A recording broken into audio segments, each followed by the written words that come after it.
Hey, ladies and gentlemen. May I have your attention, please? Hey, हाँ यार आ गया CBSE board class 12th का result and it was not मतलब not far from expectation है, not near expectation, mid way में कुछ result आया है. I got 72.8 including PCM plus English plus physical education. And if I talk about the top subject like physics, chemistry, physical education, home science, English, so I got 79%. So I don't know if this video will gonna be long or short. I think it will be short enough. So yeah, first thing first is कि stay positive. Negative रहने से ना कुछ नहीं होगा, कुछ भी नहीं होगा. लिटरली तुम रह के भी मतलब क्यों रहना है, मत रहो ना नेगेटिव. ठीक है, देखो अगर तुम्हारे तुम्हारे अगर 60 में मार्क्स आए हैं, तुम्हारे अगर 70 में मार्क्स आए हैं, 75 से अगर तुम्हारे लेस आए हैं, तो देखो अगर तुम्हारी किसी भी सब्जेक्ट में कंपार्टमेंट नहीं आए तो first thing first be happy ना. एंड अगर किसी में तुम्हारी कंपार्टमेंट आई है, लाइक एक सब्जेक्ट में आई है, तो CBSE अलाउ करता है तुमको कंपार्टमेंट एग्ज़ाम देने में. और अगर तुम्हारी एक से ज़्यादा सब्जेक्ट में आई है then you can what repeat class 12. I know it's difficult to do and it's difficult to hear ना कि क्लास 12 रिपीट करनी है. थोड़ी एम्बेरसमेंट भी होती है, थोड़ा मन से अजीब लगता है कि यार नहीं हमने इतनी मेहनत करी थी नॉट फॉर दिस डे ना. But it is reality, we have to accept it. So अगर आपकी एक से ज़्यादा सब्जेक्ट में कंपार्टमेंट आई है तो आप NIOS ओपन जिसको कहते हैं, ओपन जो स्कूलिंग करते हैं, तो आप वो चूज़ करना. अपनी JEE की प्रिपरेशन साथ साथ चल के लेके चलना.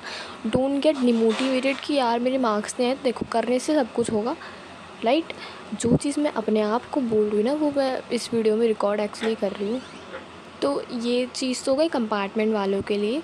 और देखो जैसे मेरे आए हैं 72.8%. ठीक है, मैथ्स की वजह से तो मैं अपना ओवरऑल स्कोर बता देती हूँ अगर पॉसिबल होगा. अगर वीडियो मैं मतलब ज़्यादा एडिट नहीं करूँगी इस वीडियो को, क्योंकि रात का टाइम हो चुका है अभी already. I think it's 12:40 AM और मुझे सोने जाना है. मैं बहुत एग्जॉस्ट हो चुकी हूँ भाई, दिन में बहुत टेंशन, मतलब कुछ टाइम के लिए तो ऑफकोर्स लेनी पड़ती है, ली भी मैंने.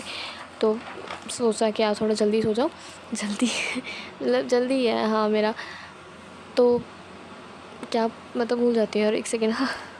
हाँ तो मैं अपने ओवरऑल सब्जेक्ट के मार्क्स बता रही थी. तो लिसन, मेरे इंग्लिश में पहले अच्छे से बता देती हूँ ना.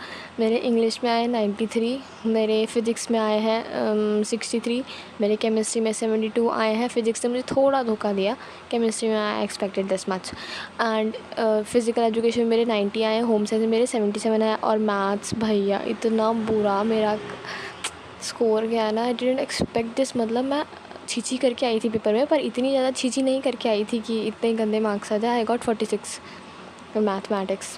मैं वो हूँ जिसे मैथ्स बहुत ज़्यादा पसंद है और मेरे 46 आए हैं. दोनों सेंटेंस ना मेरे बहुत कॉन्ट्राडिक्ट करते हैं, I know this, but overall I get 46 in mathematics. हाँ जी, 100 आउट ऑफ 46 सबको बता रही हूँ ना, तो ऐसे कह रहे 100 आउट ऑफ 80. और मैं कहा 100 आउट ऑफ भैया, मैंने पता है कितना एक्सपेक्ट किया था कि मैं थ्योरी में तो 50+ तो मेरी आई थी. पता नहीं क्या ही करा है बोर्ड की चेकिंग में इतना. मतलब मेरे हिसाब से तो मैथ्स का एग्ज़ाम ठीक ठाक मीडियम लेवल का आया था और क्वेश्चन ना अनएक्सपेक्टेड फॉर्म में आए थे. लाइक जैसे हमने एक्सपेक्ट किया था वैसे नहीं आए थे क्वेश्चन, बट इतना बुरा नहीं गया था मेरा. हाफ़ अच्छा गया था पेपर, तो मैंने सोचा हाफ़ मार्क्स एटलीस्ट, अगर 80 मार्क्स का तो एटलीस्ट 45-50 तो मैं लेके आऊँगी. बट 46 ही टोटल आए 100 में. वाह, खैर छोड़, अब जो हो गया हो गया. तो मैं उसके लिए मैं जो करूँगी वो इम्प्रूवमेंट का एग्ज़ाम दूँगी. आई थिंक आप ऑफकोर्स जून में जो है मैं पूरी रिसर्च कर चुकी हूँ बैठ के. हाँ यही पूरे दिन का है क्योंकि आज मेरी पढ़ाई नहीं हो पाई है भाई, नहीं कर पा रही मैं.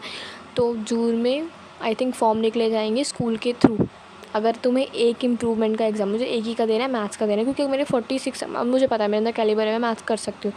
अभी तो ऑफकोर्स कर सकती हूँ JEE मेंस के बाद भैया.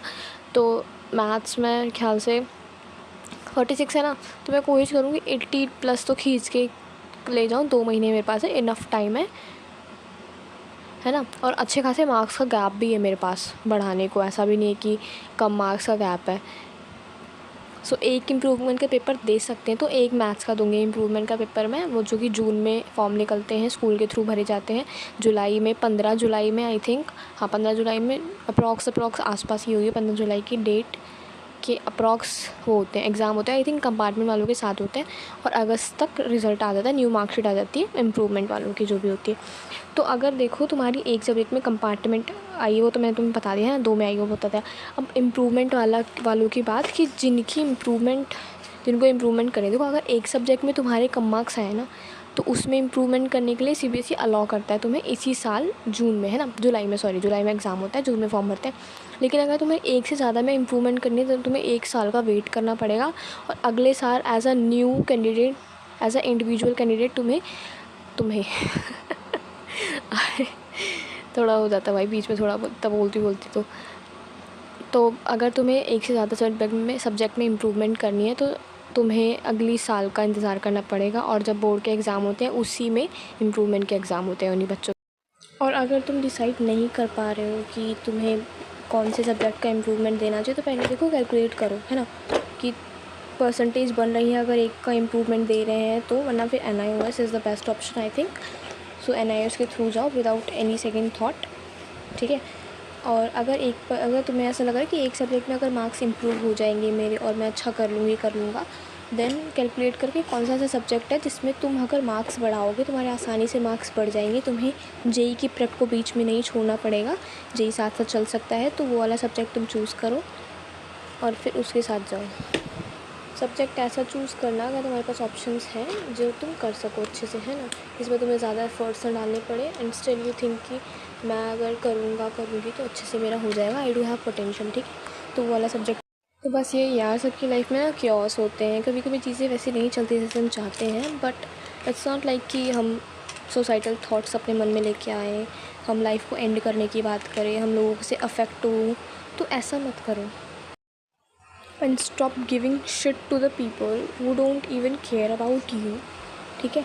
आसपास क्या बोल रहे हैं लोग, क्या नहीं बोल रहे हैं, कंपेयर कर रहे हैं, शट द फक अप, ये बोलो और भाई आगे मूव ऑन कर जाओ। दुनिया ना बोलने के लिए ही है, तो इसका मतलब ये नहीं कि तुम सोचते रहोगे लोग क्या सोच रहे हैं, लोग क्या सोचेंगे, अगर तुम ये सोचोगे तो फिर लोग क्या सोचेंगे भाई।